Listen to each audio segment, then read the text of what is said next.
शादी के मामले में यह सच है कि लड़की बगैर वली के निकाह नहीं कर सकती, यह सच है। लेकिन यह भी सच है कि लड़की की इजाज़त के बिना भी आप किसी लड़के का निकाह उसके साथ नहीं कर सकते। दुनिया के किसी बाप को यह हक नहीं है कि वो अपनी बेटी का निकाह ज़बरदस्ती किसी लड़के के साथ कर दे। आपकी बेटी अगर उस लड़के के साथ निकाह नहीं करना चाहती तो वो निकाह नहीं माना जाएगा, चाहे कितनी आप इजाजत दे दें। कह दे बाप की इजाजत है, बनी रहे बाप की इजाजत। अगर लड़की राजी नहीं है तो बाप की इजाजत की कोई हैसियत नहीं है, बाप की इजाजत बेकार है। शादी वो मानी जाएगी लड़की भी राजी हो और उस लड़की के निकाह में उसका बाप अपनी बेटी की इजाजत के बाद वली बनता है और अपनी बेटी का निकाह कराता है। लेकिन वो भी तरीका गलत है कि बाप ने लड़की की शादी में शिरकत नहीं की और बाप को लड़का पसंद नहीं है तो लड़की भागकर कोर्ट मैरिज कर ले और दूसरा निकाह कर ले, जाकर इधर उधर निकाह कर ले, वो भी नहीं है। कुछ ढकोसले लोग हमारे समाज में ऐसे भी हैं जो लड़की के बाप बन जाते हैं। एक हमारा लड़का किसी दूसरे के गांव से किसी की लड़की भगा के ले आया। अब उस गांव में कह दिया अगर यहाँ आएगी तो टांगे तोड़ देंगे, यहाँ आए अब उसका मरा हुआ मुंह भी हम देखना गवारा नहीं करेंगे, बाप ने कह दिया। अब वो आपके गांव में आई, आपके गांव का कोई बुढ़ा आदमी तैयार हो जाता, चलो वो बाप नहीं है तो हम बाप बन जाते हैं बेटा तुम्हारे। ये बुढ़ा सबसे पहले जहन्नम में लतियाया जाएगा। जो बाप बना, तेरे बाप बनने से तेरी बेटी नहीं हो जाएगी। वो इतना याद रखना, ये समाज के अंदर सबसे बड़ा जुल्म है। और लड़कियों को जो फर्जी माँ बाप मिल जाते हैं, ये हौसले मिल रहे हैं उनको, ये हौसले मिलते हैं इसलिए वो भाग जाती हैं घर से। अरे उस गांव में जाएंगे तो फला का बाप हमारा बाप बन ही जाएगा। यहां से हौसले मिलते हैं और लड़कियां भागना शुरू कर देती हैं अपने घरों से जेवर लेकर। अल्लाह इन बुढ़ों को अक्ल सलीम अता फरमाए जो बाप बन जाते हैं। सुन लीजिए, तुम्हारे बाप बनने से वो बाप नहीं मानी, तुम बाप नहीं माने जाओगे। वो तुम्हारी बेटियां नहीं होंगी। माँ हुन्ना उम्महातुहुम इन उम्महातिहिम इल्लल्लाहि वलदनाहुम। तुम्हारी माएँ तो वही होंगी जिन्होंने तुम्हें अपने पेट से पैदा किया है। तुम्हारी बेटियां वही कहलाएंगी जो तुम्हारे नुत्फे से पैदा हुई हैं। हाँ, याद रखना, किसी गैर की बेटी जो भाग कर आई है वो तुम्हारी बेटी कहलाने से बेटी नहीं हो जाएगी।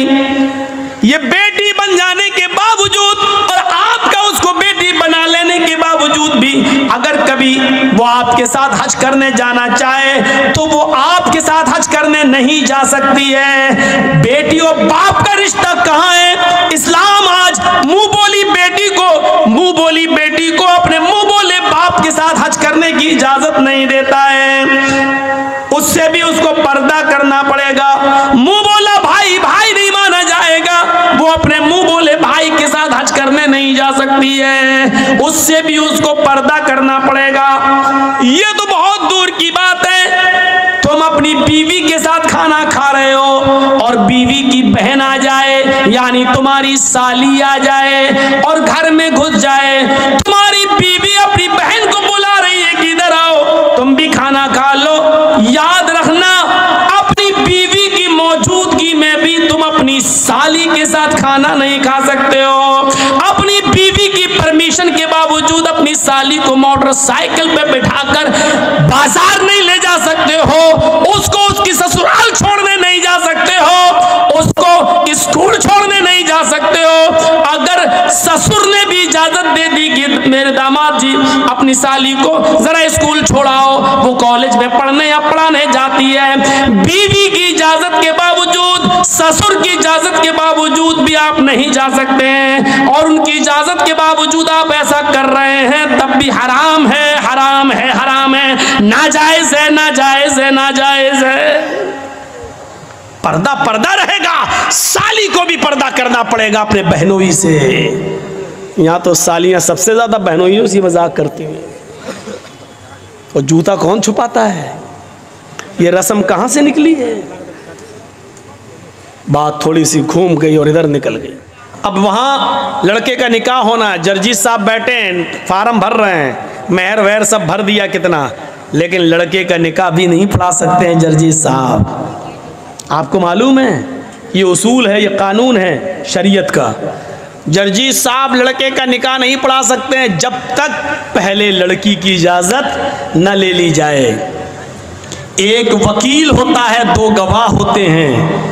ये वकील और ये 2 गवाह लड़की के पास उसके घर पे जाएंगे और उससे पूछेंगे कि फला फला लड़के के साथ इतने इतने रुपए मेहर के एवज तुम्हारा निकाह उस लड़के के साथ किया जा रहा है। ये बात चोरी छिपे नहीं, तुमसे आज भी मैं पूछने आया हूं। आज मैं तुम्हारा जवाब सुनना चाहता हूं। ऐसा तो नहीं कि तुम अपने बाप के प्रेशर में आकर इतना बड़ा कदम उठा रही हो कि अपनी जिंदगी किसी के हवाले कर रही हो, या अपनी माँ के प्रेशर में या अपने भाई के प्रेशर में आकर ये कदम उठा रही हो। नहीं, आज बताओ, वकील और गवाह के सामने बताओ, क्या वो लड़का तुम्हें पसंद है? वो लड़का, उसका नाम ये, उसकी वल्दियत ये, उसकी उम्र ये, और इतने इतने रुपए या इतना सोना, इतना चांदी, मेहर, सिक्का, राइजुल वक्त, अलावा नान नफका आपको, आप उनके निकाह में दी जा रही हैं। क्या आपको वो लड़का कबूल है? उस मौके पर देखा जाएगा उस लड़की की इजाजत क्या है।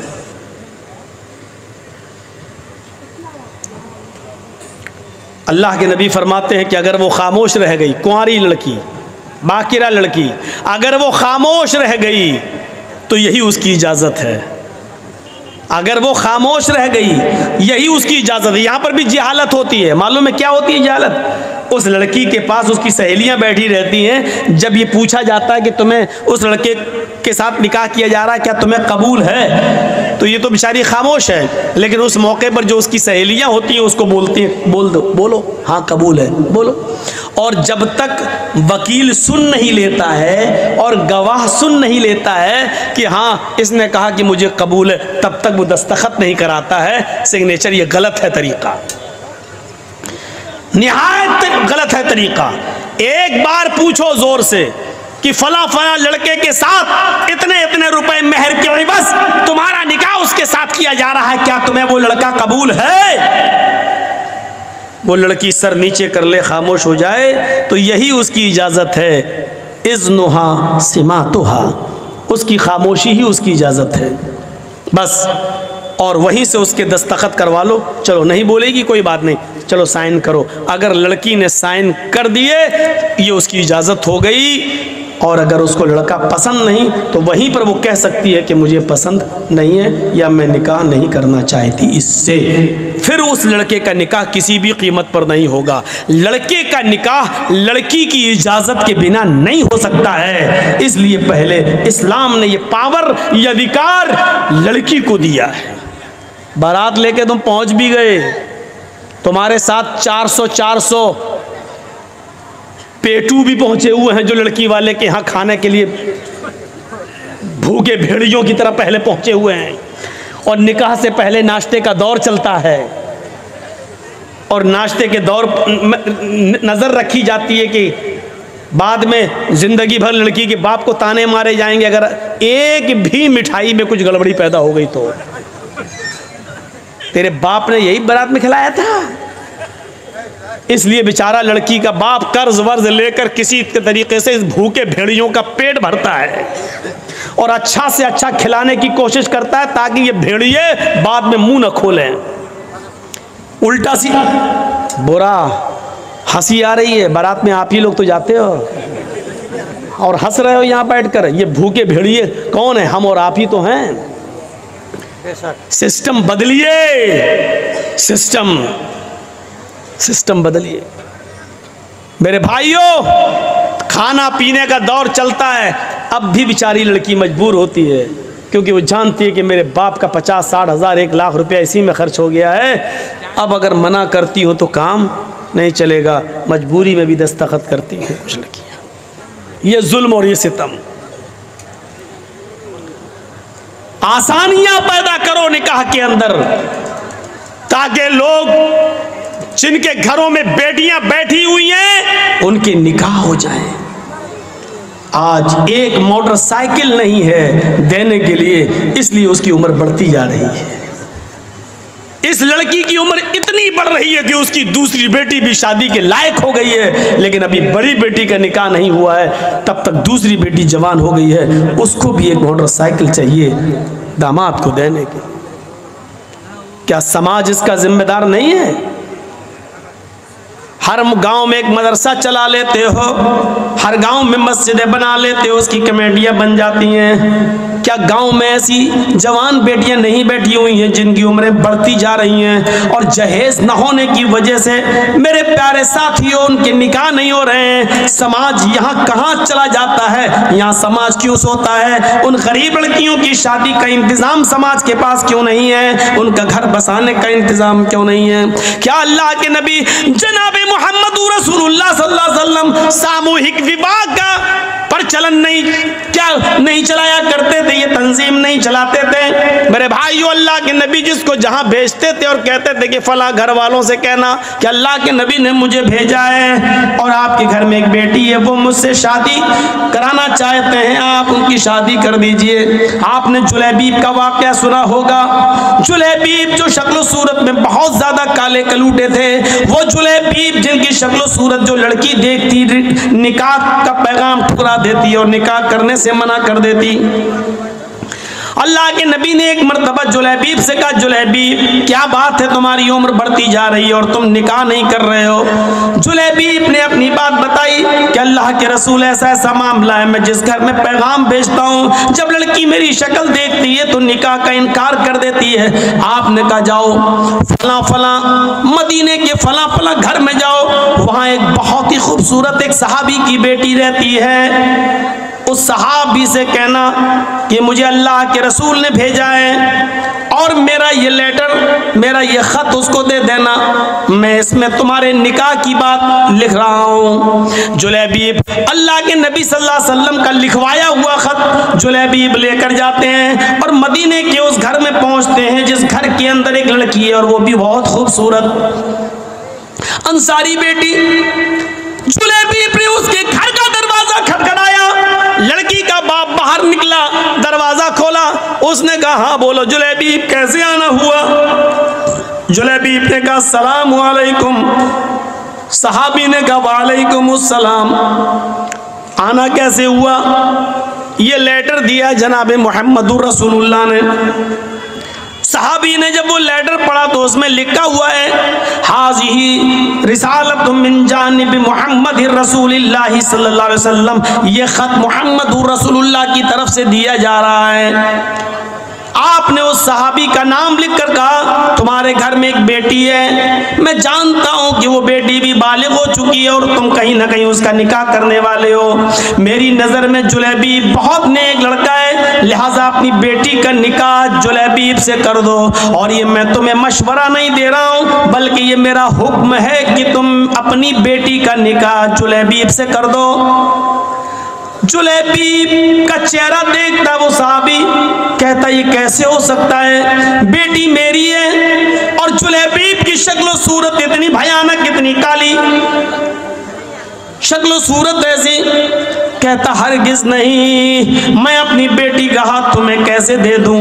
जुलैबीब कहते हैं मैं कहाँ कह रहा हूँ, मुझे तो अल्लाह के रसूल ने ये लेटर देकर भेजा है। अंदर से जब लड़की जुलैबीब की और अपने बाप की बहस सुनती है तो थोड़ा सा बाहर निकल के आती है और कहती है अब्बू जान क्या बात है? कहा बेटी ये अल्लाह के नबी ने लेटर दिया है। बेटी ने जब वो लेटर पढ़ा तो लेटर पढ़ने के बाद कहती है अब्बू जान इससे तो मैं भी निकाह नहीं करना चाहती, लेकिन लेटर में तो लिखा हुआ है कि ये मेरा हुक्म है, मशवरा नहीं। अल्लाह के रसूल का हुक्म अगर हमने नहीं माना तो हमारी आखिरत भी बर्बाद हो जाएगी और दुनिया भी बर्बाद। नबी अकरम का फैसला हमें हर हाल में मानना है। मैं भी नहीं चाहती हूँ कि इस आदमी से निकाह करूँ, लेकिन मोहम्मदुर रसूलुल्लाह का फरमान है इसलिए आमन्ना व सद्दक़ना, हमें मानना पड़ेगा। अल्लाह के नबी ने कहा होता मशवरा है तो मैं नहीं भी मानती, लेकिन ये तो हुक्म है मशवरा नहीं, इसलिए मानना पड़ेगा। बाप ने कहा बेटी क्या बात करती हो, जरा इसकी शक्ल तो देखो, इसका चेहरा तो देखो, इस आने वाले को तो देखो, इसकी शक्ल की तरफ तो जाओ। बेटी जो जवाब देती है उसको उर्दू के एक शायर ने यूं नकल किया है कि बेटी बोलती है नहीं नहीं। कहा अब्बू ने बेटी साने वाले की तरफ देख। बेटी कहती है ना आने वाले को देख, न जाने वाले को देख, न आने वाले को देख, न जाने वाले को देख, देखना ही है तो खत के भेजने वाले को देख। बाप ने कहा बेटी माना तेरी बात सही है, लेकिन जरा इसकी शक्ल सूरत तो देखो, बेटी तू कैसे इसके साथ रहेगी। बेटी कहती है माना कि शक्ल है इसकी बदसूरत, माना कि शक्ल है इसकी बदसूरत और जिस्म है इसका मांद, माना कि शक्ल है इसकी बदसूरत और जिस्म है इसका मांद, मगर खत का भेजने वाला तो है 14वीं का चांद। मुझे इससे क्या मतलब, मुझे तो हुक्म रसूल की पाबंदी करना है, जनाब मोहम्मद रसूलुल्लाह की बात मानना है। फिर लड़की का बाप मजबूर होता है, बेटी अगर तू तैयार है तो फिर मैं भी तैयार हूँ, मैं भी अपनी आखिरत बर्बाद नहीं करना चाहता। और उस बाप ने अपनी बेटी का निकाह अल्लाह के रसूल के भेजे हुए उस कासिद हजरत जुलैबीब से अपनी बेटी का निकाह कर दिया। उस बेटी का बयान है कि जुलैबीब से अल्लाह के नबी ने मुझे जो निकाह कराया है, उस जुलैबीब ने मुझे इतना प्यार दिया, इतना प्यार दिया कि मेरी जिंदगी एक मिसाल बन गई। जुलैबीब के साथ मेरे निकाह में अल्लाह ने वो बरकतें रखी थी, वो बरकतें रखी थी जिसका तसव्वुर हम नहीं कर सकते थे। तो मेरे प्यारे साथियों, हुक्म रसूल देखो, शादी के अंदर आसानियां पैदा करो, अपनी बच्चियों के लिए भी और अपने बेटों की शादियों में भी आसानियां पैदा करो। अल्लाह के नबी ने फरमाया सबसे बाबरकत निकाह वो है जिसके अंदर खर्चा सबसे कम हो। हदीस देख रहे हैं, सबसे बाबरकत निकाह वो है, सबसे ज्यादा बरकत वाला निकाह वो है जिसमें खर्चा सबसे कम हो। इसका उल्टा मफहूम क्या होगा, आपने कभी सोचा? इसका उल्टा मफहूम निकालो तो क्या होगा? सबसे ज्यादा बरकत वाली शादी वो है जिसमें खर्चा सबसे कम हो। तो इसका मतलब क्या हुआ, जिस शादी में खर्चा जितना ज्यादा होगा उस शादी में बरकत उतनी ही कम होगी।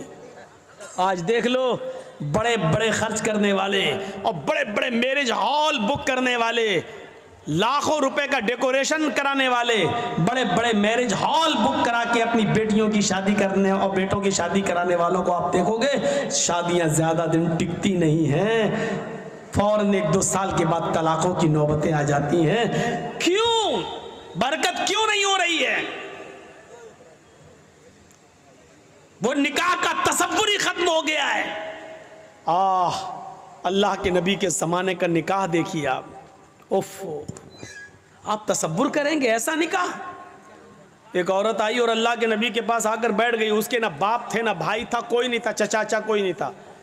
अब वो चाहती थी कि मैं अल्लाह के रसूल की बीवी बन जाऊं, मेरा निकाह अल्लाह के रसूल के साथ हो जाए। वो आई, अल्लाह के रसूल चंद सहाबा के साथ बैठे हुए थे। तसव्वुर कीजिए आप, देखिए इधर, अल्लाह के नबी के पास आई और बैठ गई। अल्लाह के नबी ने कहा क्यों, तुम कैसे आई हो? तो कहती है इन्नी अहब्बु लक, अय अल्लाह के रसूल मैं अपने आप को आपको हिबा कर रही हूँ, यानी मैं आपके साथ निकाह करना चाहती हूँ। अल्लाह के नबी खामोश रहे। उसने दोबारा कहा, आप फिर खामोश रहे।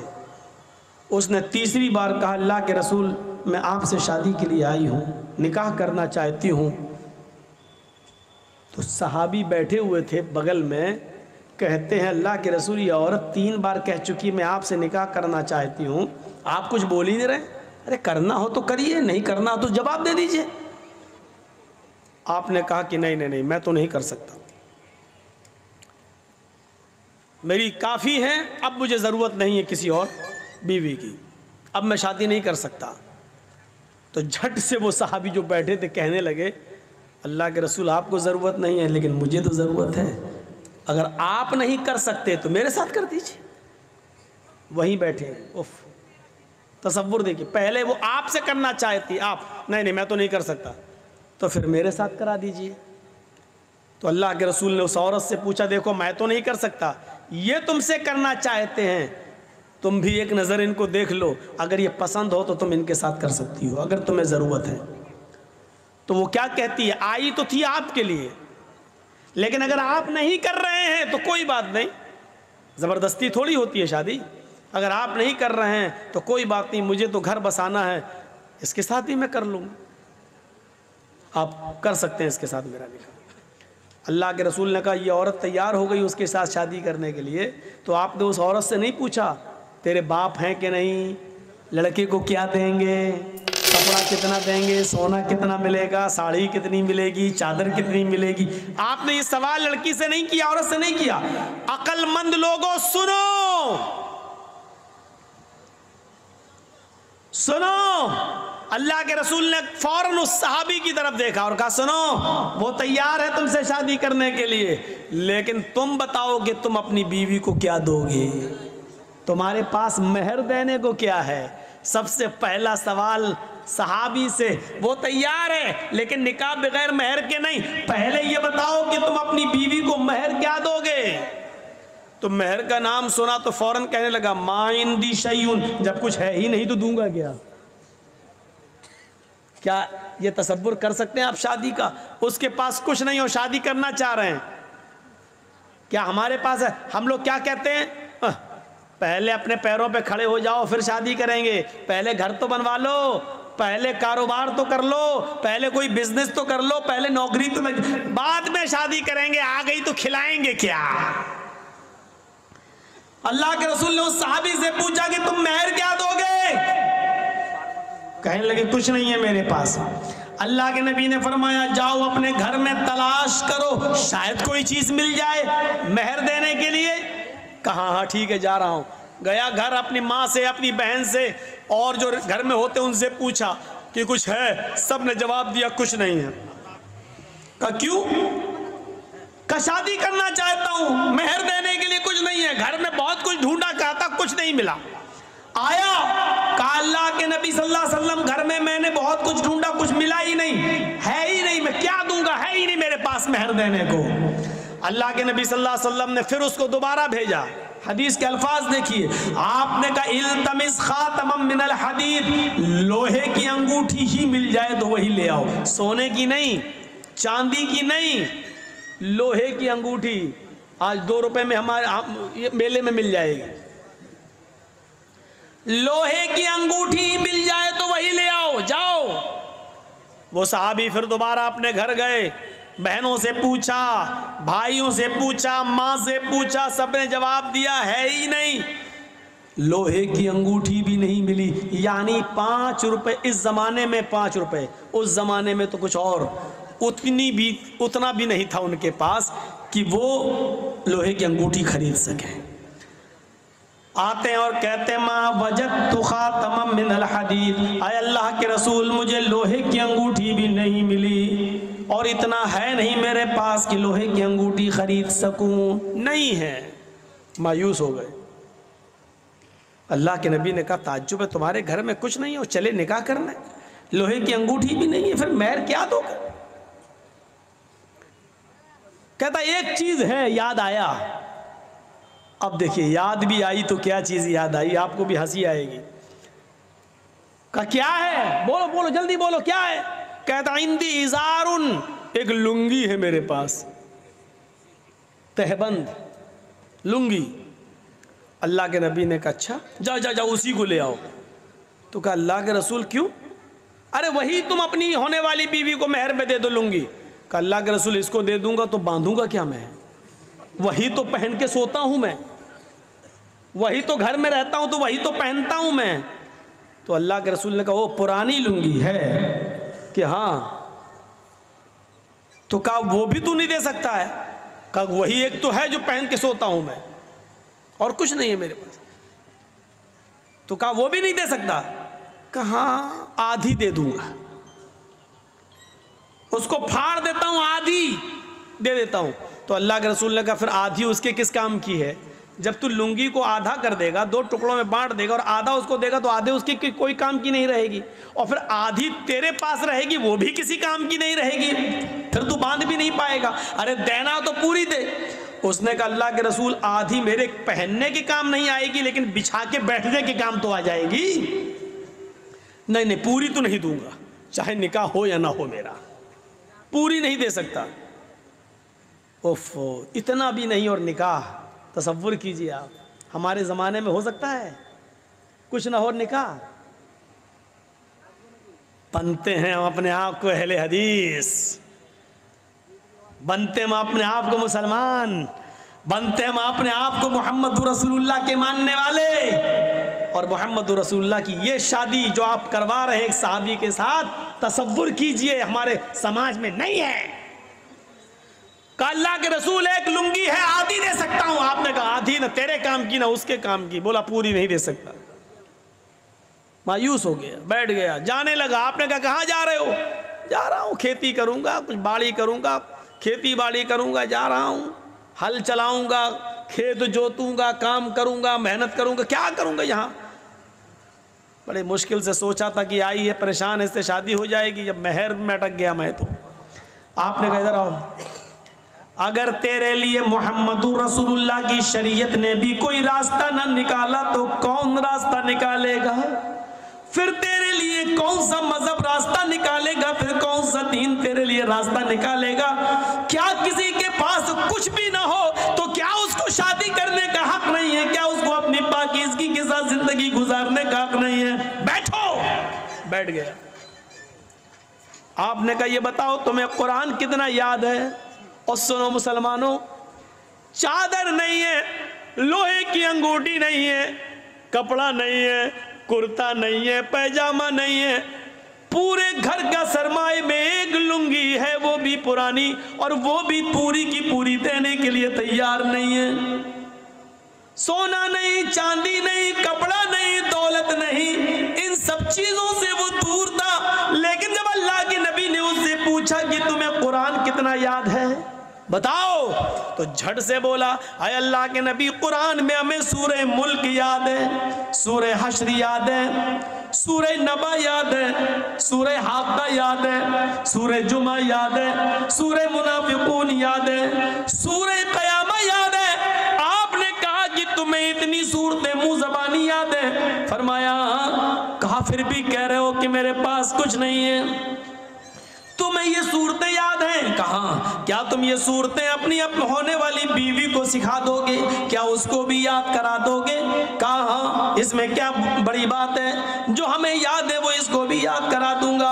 आपने फौरन उस औरत से कहा आय अल्लाह की बंदी, तेरे होने वाले शौहर के पास माल नहीं है, सोना नहीं है, चांदी नहीं है, अंगूठी नहीं है, कपड़ा नहीं है, साड़ी नहीं है, जेवरात नहीं है तुझे देने के लिए, लेकिन हाँ उसके पास कुरान की सूरतें जो तुझे याद करा सकता है। क्या मैं इन्हीं कुरान की सूरतों को महर बना दूं और ये महर तू कबूल कर ले, यही सूरतें तेरी महर हो जाएं? यानी तेरा शौहर तुझे ये सूरतें याद करा दे, तेरा पति तुझे ये सूरतें याद करा दे और तू इसी को अपना महर मान ले। क्या ये मुमकिन है? क्या तू ऐसा कर सकती है? क्या महर में तू इन सूरतों को ले सकती है? चीख पड़ी आय अल्लाह के नबी बस कीजिए, बस कीजिए। जिस औरत के निकाह में कुरान की सूरतें महर बन जाएं, जिस औरत की निकाह में कुरान की आयतें, कुरान की सूरतें महर बन जाएं, उससे ज्यादा बाबरकत निकाह किसका हो सकता है? उससे ज्यादा खैर बरकत वाला निकाह किसका हो सकता है? फिर अल्लाह के नबी सल्लल्लाहु अलैहि वसल्लम ने खड़े होकर निकाह पढ़ा दिया और उस औरत को खुद काजी बन गए। और उसके चूंकि बाप नहीं थे, माँ नहीं थी, चचा नहीं, भाई नहीं, कोई नहीं था, तो खुद अल्लाह के नबी सल्लल्लाहु अलैहि वसल्लम उसके वली और सरपरस्त बन गए। जिसका कोई ना हो तो काजी वली बन सकता है, निकाह पढ़ाने वाला वली बन सकता है। फिर अल्लाह के नबी सल्लल्लाहु अलैहि वसल्लम उसके वली बन गए, उसके सरपरस्त बन गए और आपने उस औरत का निकाह उसी जगह पर कर दिया है। न बारातियों का पता था, न हाथ में मेहंदी लगाई गई है, न हल्दी मली गई है, न ओवटना मला गया है, न लड़की वाले लड़के देखने आए हैं, न लड़के वाले लड़की देखने, न चोरों का पता, न डाकुओं का पता, न जहेज का पता। मेरे प्यारे साथियों, उसी जगह शादी हुई है और उसी जगह से रुखसती हो गई है। ये सादा वाली शादी के चर्चे 1400 साल के बाद आज भी हो रहे हैं और कयामत तक इंशाअल्लाह होते रहेंगे।